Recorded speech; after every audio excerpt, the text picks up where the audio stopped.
मे आई कम इन sir? Yes yes yes, आइए बैठिए। नमस्ते सर। नमस्ते सर। नमस्ते मैम। बैठिए। आपका नाम? जी सर, राम भजन कुमार। अच्छा, राम भजन, आप कहाँ से हैं? सर मैं राजस्थान के दौसा जिले से हूँ। अपना थोड़ा सा परिचय देंगे विस्तार में? जी सर। सर जैसा कि आप जानते हैं, मेरा नाम राम भजन कुमार है सर। सर मेरी स्कूली शिक्षा गांव के ही स्कूल से हुई सर। उसके बाद सर 12th के बाद ग्रेजुएशन के दौरान मैं दिल्ली पुलिस में 2009 में भर्ती हो गया कांस्टेबल के पद पर सर। अच्छा। इसके बाद सर 14 साल की सर्विस में मैंने अपनी सर ग्रेजुएशन की डिग्री की स्वयं पार्टी के रूप में सर। पीजी किया और सर हिंदी से जेआरएफ किया सर।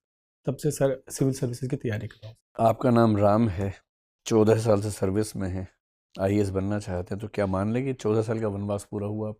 जी सर, ये परिणाम पे निर्भर करता है। तो इस सर्विस को आप वनवास मानना चाहेंगे? नहीं सर, मैं बिल्कुल नहीं मानना चाहूँगा सर। ऑलरेडी सर मैं सर्विस कर रहा हूँ, पूरी स्पिरिट से कर रहा हूँ सर, तो मैं इसको ही कंटिन्यू मानना चाहूँगा। वनवास बुरा था या वो राम के देवत्व के विकसित होने की एक अनिवार्य स्थिति थी? सर जैसा कि हम जानते हैं सर, संघर्ष के बाद ही सर एक अच्छा परिणाम मिलता है सर। तो सर भगवान राम के जीवन में भी ऐसे मान सकते हैं सर। हमारे लिए जो आइडल बने सर वो, या सर जैसे उन्होंने हमारे लिए स्थापित की सर परंपराएं, सर वो उसके अभाव में सर नहीं हो पाती सर। भगवान राम के व्यक्तित्व से कौन सी 3 चीज़ें आप सबसे ज़्यादा अपने भीतर लाना चाहते हैं? जी सर। सर एक तो मैं ये सर वो रिश्तों को मैनेज करके रखते थे सर।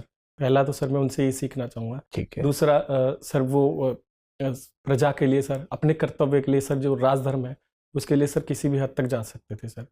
तीसरा सर मैं ये मानना चाहूँगा सर कि वो जैसे सर अधीनस्थ तो नहीं कह सकते सर, पर जो उनसे निम्न क्रम में है उनका भी सर उतना ही रेस्पेक्ट करते थे सर। गोस्वामी तुलसीदास ने जो राम राज्य की धारणा दी, जी सर। उस धारणा की कुछ बातें आज तक के राज्य के लिए आदर्श मानी जा सकती हैं। जी क्या सर। कुछ ऐसी बातें आप बता सकते हैं? जी सर।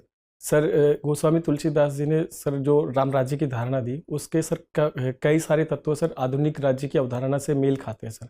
जैसे सर सर्वांगीण विकास के रूप में उन्होंने कहा सर कि अन्न धन इनकी सर कमी नहीं रहे, कोई दुखी नहीं रहे, सब स्वस्थ रहे सर। तो सर इस तरह की चीज़ें कही कोई सर। ऐसी कविता ध्यान है आप? सर दुखी न दीना सर, वही बोलने की कोशिश कर रहा था सर। ठीक। तो सर राम राज काहू नहीं व्यापा, ऐसे करके है सर। दैहिक दैविक भौतिक तापा, राम राज्य काहू ही नहीं व्यापा। जी सर। राम भजन साहित्य में राम भजन भी खूब है, कृष्ण भजन भी खूब है। जी सर। तुलसीदास ने राम भजन किया, सूरदास ने कृष्ण भजन किया। जी सर। क्या राम भजन और कृष्ण भजन की प्रकृति में कुछ खास अंतर दिखता है हमें हिंदी साहित्य में? जी सर। जी सर, जैसे कि सर राम भजन है सर, एक तरह से मर्यादावादी, मर्यादा पुरुषोत्तम राम कहा जाता है सर। तो उस तरह से सर वो मर्यादा में बंधी हुई चीज़ें हैं, जैसे राम भजन में सर। कृष्ण भजन में सर कहीं न कहीं सर लोक रंजन का भाव है सर, आचार्य रामचंद्र शुक्ल के शब्दों में कहे तो सर। और सर राम के जो भजन है उनमें लोक रक्षा का भाव कहीं न कहीं सर प्रतिबिंबित होता है। ये बताएं कि कबीरदास ने भी राम नाम का खूब प्रयोग किया अपने ईश्वर के लिए, जी सर। तुलसी ने भी किया। लेकिन साहित्य में एक अच्छी डिबेट ये है कि कबीर के राम और तुलसी के राम यद्यपि नाम समान है, किंतु दोनों की धारणाओं में बहुत अंतर है। क्या है अंतर कबीर के राम और तुलसी के राम में? जी सर, जैसा कि सर कबीर ने खुद कहा है सर, दशरथ सुत तिहु लोक बखाना, राम नाम का मरम है आना। तो सर कबीर के राम निर्गुण राम है, जिसमें सर जो सगुण राम है वो भी शामिल है, और सर उससे जो अनंत शक्ति है सर, जो चलाती है सर, वो वहाँ तक सर उसका विस्तार माना जा सकता जब कबीर की बात शुरू हो ही गई है, तो कबीर ने कुछ ऐसे दोहे लिखे जिसमें कुम्हार का जिक्र किया और बड़ी गहरी बातें कही। क्या कोई ऐसा दोहा भी याद कर पा रहे हैं जिसमें कुम्हार और मिट्टी की बातचीत चल रही हो? है। सॉरी सर, मैं याद नहीं कर पा रहा। मैं बोलता हूँ, आप मुझे उसका अर्थ बताइए। जी सर। माटी कहे कुम्हार से, तू क्यों रोंदे मोए, एक दिन ऐसा आएगा मैं रोंदूंगी तोए।